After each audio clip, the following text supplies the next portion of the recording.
Deus vai trabalhando e no... Boa noite, igreja. Que a paz seja convosco. Eu gostaria que você abrisse a sua Bíblia Sagrada no livro de Atos dos Apóstolos, no capítulo 12. Enquanto você abre, eu gostaria de fazer algum comentário.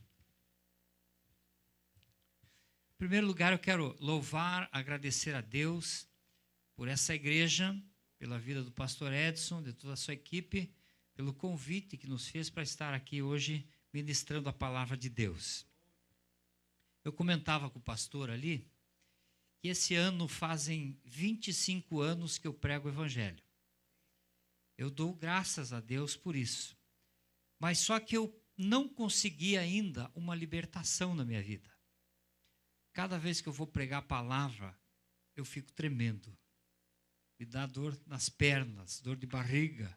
Eu não consegui libertação disso ainda. Quem sabe nesse Thanksgiving eu possa me libertar, né? Louvado seja Deus. E eu louvo a Deus, irmãos, por esse dia de ação de graças. Eu amo o meu Brasil. Mas em vez de copiar coisas boas, como o dia de ação de graças, copia Halloween, né?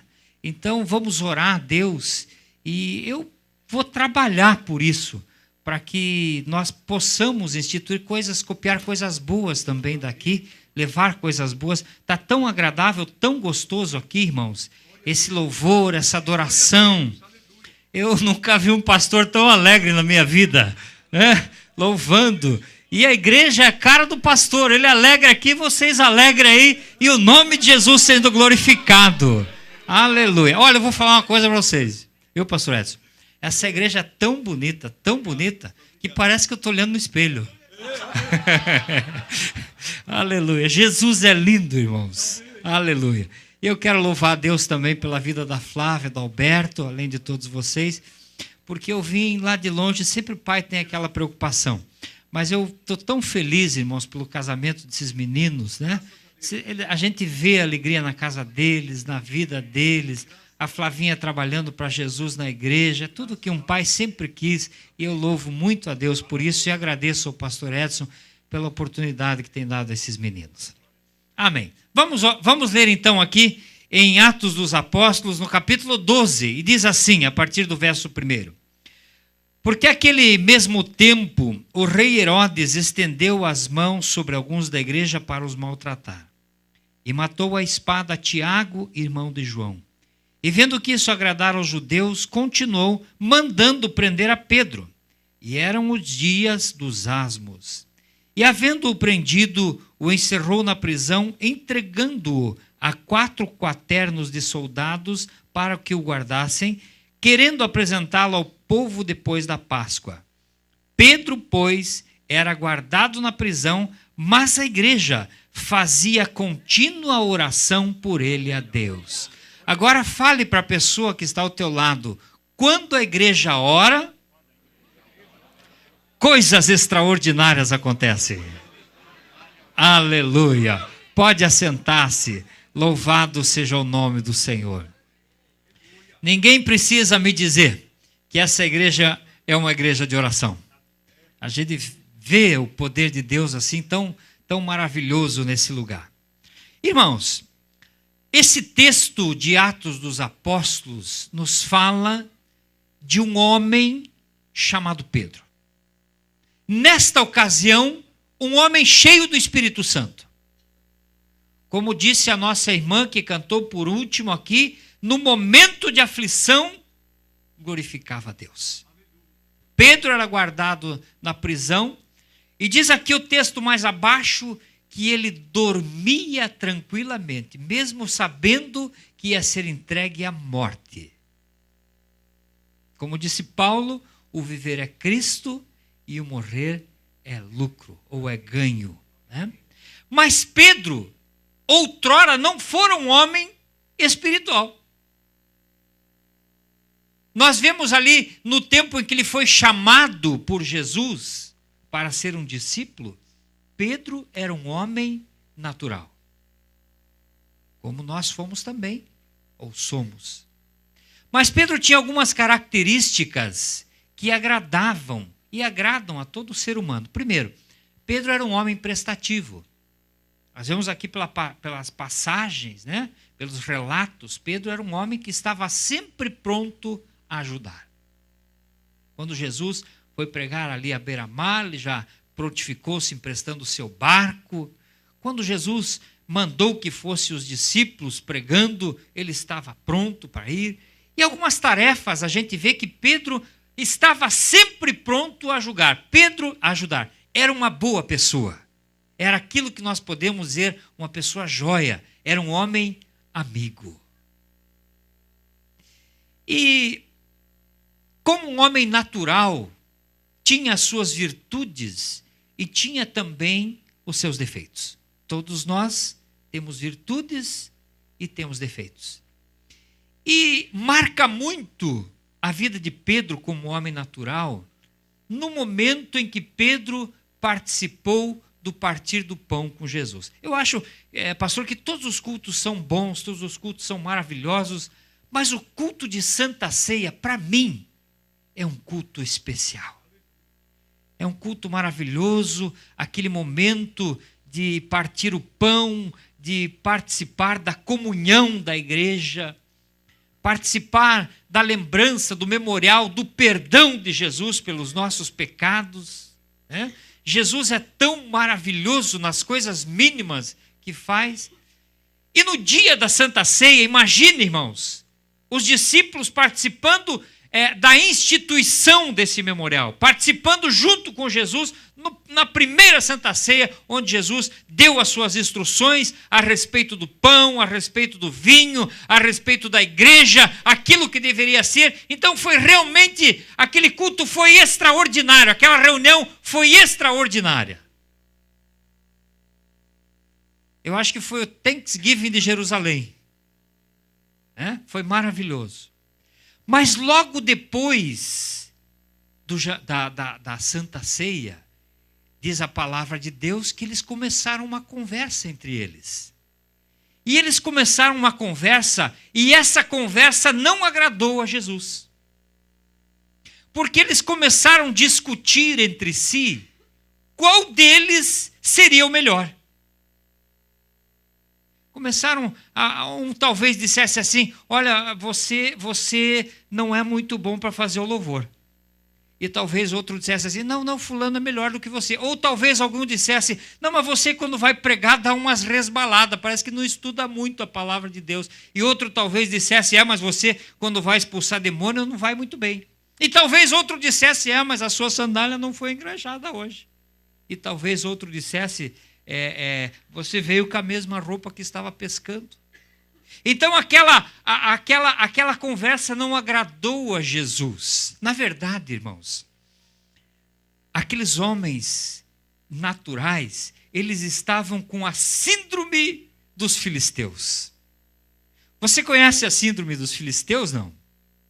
Quem conhece? Levanta a mão. Quando Isaac foi morar lá na cidade de Gedar, na terra dos filisteus, diz a palavra de Deus no capítulo 26 do livro de Gênesis, que Isaac cavou poços onde Abraão tinha cavado poços. E diz mais a palavra de Deus que ele cavava os poços e habitava ali com a sua fazenda, e ele prosperava mais do que os filisteus. Então os filisteus vinham e entulhavam os poços que Isaac cavava. Eles enchiam os poços de terra.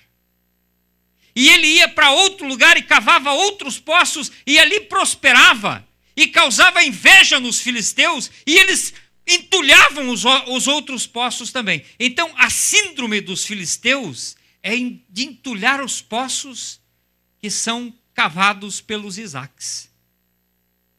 Você lembra quando, na passagem da Bíblia Sagrada, quando Jesus pediu água para a mulher samaritana? Ela disse assim, mas quem é você para me pedir água? E Jesus respondeu para ela, se você soubesse quem te pede água, a ele pediria, e quem beber dessa água nasce nele uma fonte, faz com que ele salte para a vida eterna. Então veja bem, irmãos, toda vez que uma pessoa aceita Jesus como Salvador, toda vez que uma pessoa vem para Cristo, nasce nela uma fonte de água viva. Diga graças a Deus.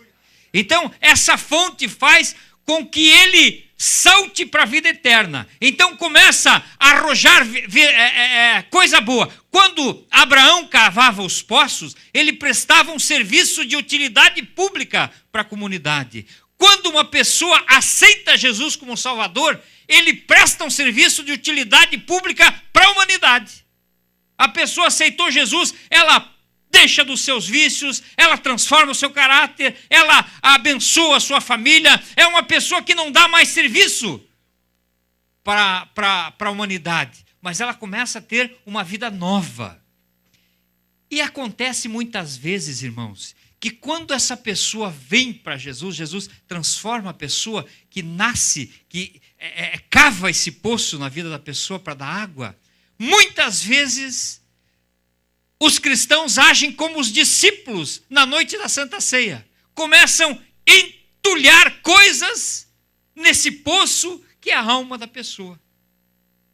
Levantando calúnias, invejando, desdenhando, fazendo comentários negativos. E era exatamente isso que os discípulos estavam fazendo na noite da Santa Ceia. Estavam comentando entre si os pontos negativos dos demais. Então Jesus olhou para eles e disse assim, e olha, irmãos, pasmem, eu acho que o mais faladorzinho ali era o Pedro. Porque Jesus lança para ele a sua palavra e diz, Pedro, o diabo está tentando peneirar você. Aquele dentre vós que quiser ser o maior, esse seja o menor. E aquele que quiser ser senhor, seja servo. Porque essa é a máxima de Deus. E a grandeza de um discípulo é servir a Deus sem interesse. A grandeza de um discípulo é servir a Deus para a glória do nome do Senhor. Aleluia! Aleluia! E Pedro, né, quando Jesus disse para ele, Pedro, eu estou para ser entregue à morte. Daqui a pouco eu vou ser entregue aos soldados, eu vou para o Calvário, e você está aí querendo saber quem é melhor, quem é pior, quem prega, quem não prega, quem canta, quem não canta, quem faz, quem não faz. E quando Jesus disse, eu vou que iria ser entregue à morte, ele reiterou o seu entulhamento de poços, levantou o nariz e disse, Senhor, não se preocupe, porque eu vou com o Senhor até a morte. Um homem natural, um homem orgulhoso, um homem que falava pelos cotovelos, na verdade. E Jesus trouxe a resposta e disse para ele, antes que o galo cante 2 vezes, 3 vezes você terá me negado. E olha a reação de Pedro, quando Jesus estava na casa de Caifás, sendo julgado, ele se aquecia numa fogueira nos jardins da casa de Caifás, e uma mulher vem e diz para ele, esse é um dos tais. A reação de Pedro foi dizer, eu não conheço esse Jesus. Por quê, irmãos? Porque ele não tinha ainda uma fonte dentro de si. Olha o que Jesus disse para ele, Pedro, quando você se converter, no dia da ceia, quando você se converter, cuida da minha igreja. Irmãos, Pedro já estava na igreja há 3 anos. Pedro já estava andando com Jesus há 3 anos e não era ainda um homem convertido. O seu poço estava entulhado, talvez pelos problemas da sua mocidade, pelos problemas, pelos traumas da sua infância, pelos traumas que ele adquiriu junto com os outros discípulos. Mas nós vemos uma situação diferente no dia de Pentecostes. Jesus já não estava mais entre eles, reuniram-se num lugar para glorificar, para orar, para buscar a Deus. E o que acontece? No momento em que eles estavam reunidos naquele cenáculo, não estavam mais interessados em quem estava fazendo bem e quem estava fazendo mal. Não